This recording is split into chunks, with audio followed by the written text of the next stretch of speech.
Welcome to the Therapist Burnout Podcast, episode 60. So today on the podcast, I am going to do a little focus on friendships and why, therapist, you need a friend. I hope that if I've been in your ears for a little bit, that you consider me a friend in some way. But I know that this is an important issue. So I want to dive into that. My mind was just blown, I think, a couple weeks ago hearing a podcast on friendships and the importance of why we need them. So, just to back up, I have been focusing this month a little bit on mental health, on therapist mental health. And I'm shocked. I am shocked by the dearth of resources for therapists who are struggling with their own mental health issue. I put a post on LinkedIn just to see, is there like a hotline or somewhere we can call or any kind of resources online? I really didn't find much. I mean, there's some stuff on burnout, there's some stuff on vicarious trauma, but not really. There's not really a lot. There's hotlines for like nurses and doctors and cobblers. No, I'm kidding. But you would think that in our profession that we're thinking about all these different groups, right? And so my focus is thinking about you. And yeah, I think part of it also, I alluded to this on my last episode. So if you didn't hear my last episode, a lot of vulnerable shares from me. That episode felt really vulnerable. I'm not going to lie. I know that I am really open about my mental health and my mental health struggles, and I see a therapist and all the things. But I think it was like talking about my depression that I talked about in my last episode. So check that out. That's 59. Are you burnt out or are you depressed? Got all the insights there because I was just sharing last week that at the top of this year, I thought I was burnt out again. Turns out I was really depressed and, got some support for that. Feel like I'm really doing a lot better. And I think one of the antecedents to that was feeling disconnected, right? So if feeling down and blue and alone and isolated and lonely is how depression feels. Feeling connected and loved and having meaning in your life is the other side of that. And also going to be vulnerable today. It's going to happen.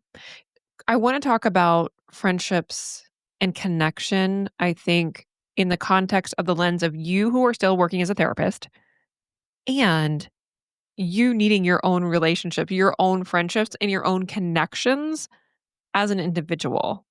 So I have heard, and I'm sure most of you have heard this study. The first time I heard about this study was probably in a suicide awareness training. And I was just shocked. I was like literally shocked about the effect size. So, in the Hunt Lunstad study on mortality, they looked at various different risk factors for mortality. Some of those were smoking cigarettes, like smoking in excess of 20 cigarettes a day, the quality of your social relationships, and other factors like drinking, like doing your cardiac rehab, like if you had a cardiac event, things of that nature. And this study, so it looked at how friendships protect us in part by changing the way we respond to stress. Blood pressure reactivity is lower when we talk to a supportive friend rather than a friend whom they feel ambivalent. And that's directly from that study that, I think we've all seen, right? We've all seen this research, and it showed that people with strong social bonds are 50% less likely to die over a given period of time than those who have fewer social connections. I think one of those risk factors was smoking cigarettes. And so if you had strong social connections, you're doing better than the person who is smoking in excess of 15 cigarettes a day. So if that's a stronger protective factor, then we can all smoke cigarettes and drink now, right? I'm just kidding. Uh, but really, I think, it highlights just the importance of social connection. And I think we're all feeling our patterns of disconnection in modern life. Last year, I talked about anxious generation and how the ways in which we're connecting are so different. from connecting socially in person. There was already a loneliness epidemic before social media and the advent of the smartphone. But since then, people are not socializing in the same ways that they were before. So, tying this kind of back to friendships, where I started in this conversation was I just remember working as a therapist, and I feel like the prescription for many of my clients was that they needed people in their life, right? They were lonely, they were sad, they felt like they didn't have anyone that knew them. And that was kind of the crux of what they needed in their life. Yet it felt like they couldn't get into patterns of connecting with people. And honestly, in the pandemic, that hit me very, very hard. So I've talked about this a lot on the podcast, but as therapists in the therapy room, we are pretty isolated, right? So therapy work is in itself isolating. And also, we, especially those of us who are in solo practice or were in solo practice, go our whole day without seeing someone that we'll see in the outside world. So if we don't really connect with anybody outside of work, we have a reduced ability to be able to make connections in our life. So I was listening to the Mel Robbins podcast. I just started listening to that, and I love her new book, Let Them Theory. I don't know if you guys have heard of it. It's basically radical acceptance. But you know what I love is that non mental health clinicians and podcasters and people that write these books, they distill our ideas into like two-word things. And the public grabs onto that like it's something new, but really they're basing it off of psychological theory or things that we have great deep expertise in, but we can utilize that. And clients will maybe come in and say, "Have you heard the let them theory?" And I'm like, "That's radical acceptance." Or trying to think of another parallel. Oh, there was a coach that I liked her stuff, and I was like, "Oh, I want to like get into her stuff." And I'm like, "You are packaging CBT as like the panacea for all the world." And part of me would be mad at that. But now the way I'm seeing it is when people can make something sticky in our minds, that's a great thing. And so I just know that I have nuance behind that discussion. So in her book, Let Them Theory, it's basically like, like if people don't like you, let them. If people don't call you back, let them. And so if I think of radical acceptance, I'm like, yeah, I'm just going to let them do that. I'm just going to accept that that's what happened. That's the choice. And she kind of says, let them and let me. So I have to, let me still initiate relationships with people. Let me still do these things. And just a nice, vulnerable story because it's great to share these.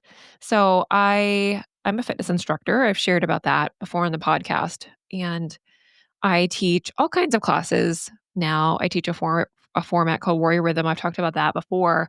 Basically, it's like everything in fitness you'd want into a little ball. So it's a little bit of yoga, a little bit of cardio, a little bit of weights, a little bit of this and that, and also teach weight training, things like that. But I got into group fitness because I loved dance. I've always loved to dance, and I loved Zumba. And so back when the Zumba craze kind of came out in the early 2000s, I was Zumbaing my way across the gyms and all the places.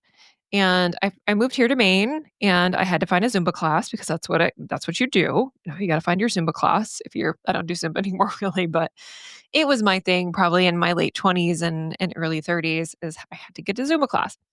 And there was this one instructor, and I don't know, there's this thing like when you're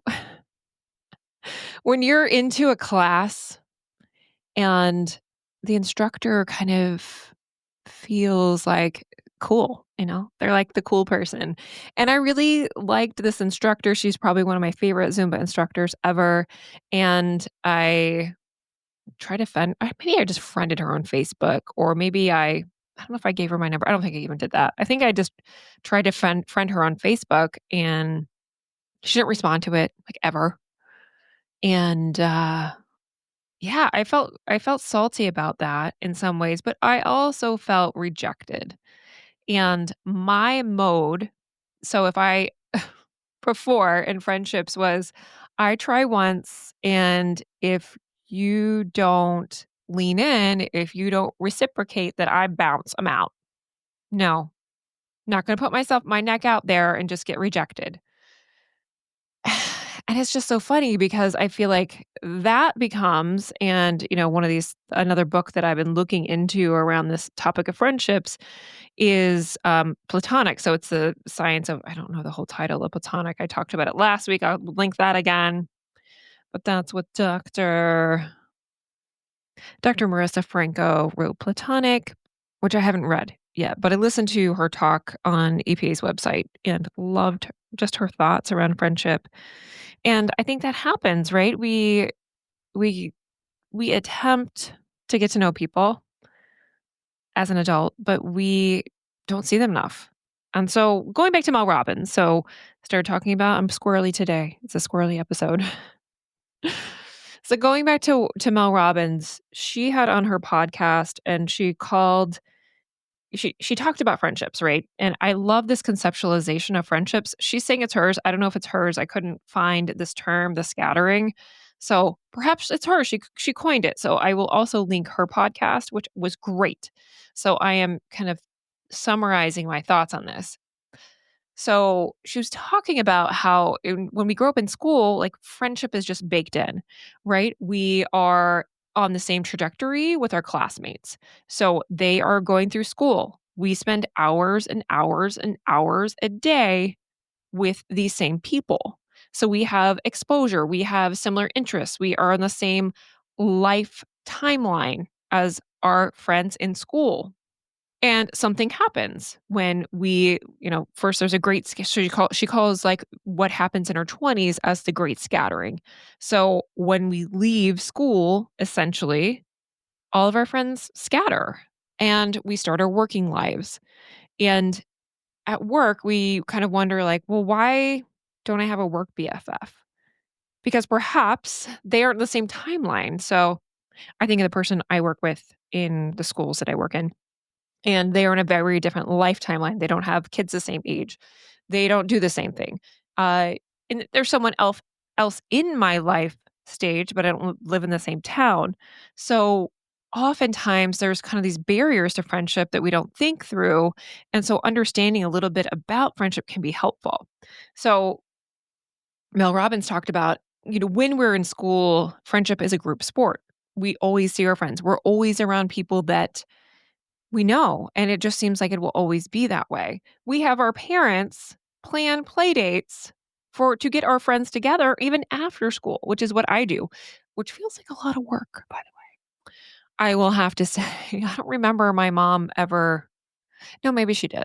Maybe she did plan, but I don't know because I had a landline, and I feel like I was just like, "Mom, I'm gonna go to, Susie's house can you, like, call our mom and make sure that's okay?" So even I'm, like, pre-doing the planning, whereas I am some, like, a million text threads trying to text parents of my son's friends trying to figure this all out, which then adds to my overload of things that are on my list anyway. So kids have their parents, like, planning the play dates, and, I thought about that after listening to that podcast, and I was like, "What if I put that much effort into planning my own play dates with my friends? Would I would I have better results?" Probably, probably, but I'm more motivated to do it for my kids, right? Because I want my kids to have good friends, I want them to be connected to their friends. But it's like we need that same level of energy. And so for our clients, so when I had a client with physiological depression, I just found it so difficult because I know they don't have the energy to do that, but they need that. So the thing they need, they can't do. And I felt like my hands were tied. And I think a lot of times in today's day and age, we feel like it's so much work, right? Because and there's that other research on friendship about the number of hours that's required to make a friend. So, in an article by Jeffrey Hall in the Journal of Social and Personal Relationships in 2019, he talked about the amount of time that it takes to form a friendship. And I think he indicated that casual friendships can emerge around 30 hours, followed by friendships around 50 hours, and good friendships begin to emerge after 140 hours. So it just I think whenever I heard that amount of research, I just felt like it was literally hopeless for me to make a friend in today's day and age. And especially with feeling more disconnected after the pandemic. So, I think the scattering for me, I definitely felt those, right? There's a great scattering in your 20s when you leave school and your friends kind of scatter all over the place. So, your friends from high school, friends from college. And then also, I had a cohort with my grad school. And so that was a lovely time. We were all on the same trajectory. And then literally, because as a psychologist, you have to go on internship, and typically that's all around the country. So we went on internship and literally scattered across the country. And I keep up with one of my classmates from grad school, but not more than that, except, Facebook. Just feels like I don't know, some kind of creepy way to like see what people are doing, but not doing. I don't really post on there anymore. Anyway, but yeah, so it just had me think whenever I read the research about that. Oh, going back to the scattering, right? And I feel like I got a little more connected with people when my kids were very small. So I had a couple of friends that I would do things with when my kids were small, and I wasn't working very much, but I was tending to young children. And so then there was another scattering when school started for my kids, right? When I had a friend move away. And I guess I felt like in some ways that was a theme for me, right? That I was the only one that experienced this. And I think hearing that it's normal, right? It's normal for adult friendships to kind of flow in and out of our lives.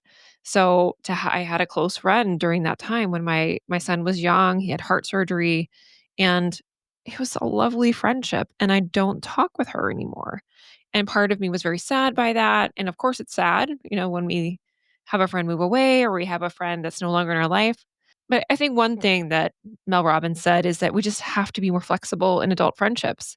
We have to let people come in and out of our life and rekindle relationships. Our friendships still are there. So if you have a friend from the past, they are still available to you. You're still able to rekindle that. And perhaps you've spent that amount of time with them. You've spent that 140 hours or 200 hours to be close friends with them, yet you just don't see them anymore. And so there's potential there to think through texting someone, like literally putting in your phone to text someone once or twice a week so that you can feel that sense of connection. And so what she talked about was three pillars of friendship that we to think about, we have to do. So the first is proximity, and that's very well known that we connect with people who are closest to us. So with the like romantic relationship data, but also for friendships. Like the person has to physically be near us so that we see them in some context. So maybe we see them at the gym, maybe we see them in different settings. My patterns of connection or my patterns of relationships are in my work life. So I work in a school and I also play tennis. So I see my tennis friends often, and I also teach fitness classes. So those are my people. So people in my proximity is or people that I should be thinking of. And I think sometimes if someone goes out of our proximity, right? If they move away or if they stop taking our fitness class or they stop playing tennis. I had that happen where I had a really good friend in the pandemic and we got together once a week and played tennis for an hour and a half and talked for 2 hours. And I feel like probably over the pandemic, we probably got to that like at least 50-hour mark where we could call each other friends, but maybe not to that 200-hour mark where maybe we'd be called close friends. And so part of me felt, wow, I invested all that time and then they stopped playing tennis and they also had a scattering of like they, changed their relationship structure and started doing different things. They got a dog. And so they weren't in my proximity anymore. And I internalize that, right? So if I internalize, oh, they just don't like me, that's not necessarily true. They just were no longer in my proximity because their life circumstances changed. And I've seen that person. It was lovely when I saw them. Like we hugged, "How have you been? I've missed you. It's so great to see you." So just thinking through that, like adult friendships are different. And also giving this information to your clients, right? That trying not to take it personally, to see this like adult friendships do take a different lens. So the second is timing or life stage. So it may not be the right, you might vibe with this person at work or you want to get along with them, but they're in a different life stage than you. And that's not possible. And that's why you're not work BFFs. And the third is energy. Like we can't force the energy. And I think of that Zumba instructor friend. I guess her energy wasn't my energy. Even though I thought I had great Zumba energy, maybe it just wasn't the energy she wanted or needed. And that is fine. And to just notice, like, hey, sometimes someone will be like, they will meet all those things, but it's not the right energy that they have for you. So I just want to reinforce that research suggests that friendships can be made and maintained at any age. Relationships with friends can strengthen or stand in for romantic relationships. Even minimal social interactions can be powerful. So there's some really great research on minimal social interactions. So the interactions that we actually have at like the grocery store can be meaningful to our health and can impact our health and outcomes. And this is from an APA article, The Science of Why Friendships Keep Us Healthy. So, in a review of 38 studies, they found that adult friendships, especially high quality ones, provide social support and companionship, significantly predict well being, and can protect us against mental health issues such as depression and anxiety across our lifespan. People with no friends or poor quality friendships are twice as likely to die prematurely. And again, in Hunt Lundsted's meta-analysis of more than 300,000 people, a risk factor even greater than the effects of smoking 20 cigarettes a day. And I think they also talked about the risks. So Americans are definitely getting lonelier. In 2021, 12% of adults said they did not have any close friends, up from 3% in 1990. That's huge. That's a huge increase. And that was before the pandemic. I'm just giving you the research that I knew in my brain, but didn't have it in front of me. I'm glad it's internalized. How about that? And social disconnection, which is rising across age groups, appears to have worsened after 2012 when smartphones and social media became virtually ubiquitous. So, just going on the strength of weak ties, so having someone close to us is good for us, but those interactions with acquaintances and even strangers can give us a mental health boost. And my personal example of this is going skiing. So, this past week, oh my goodness, the wind was so high. I don't know if you guys, at the time of this recording, it's February, and in the US, there was such high winds that a plane landed and it flipped on its side.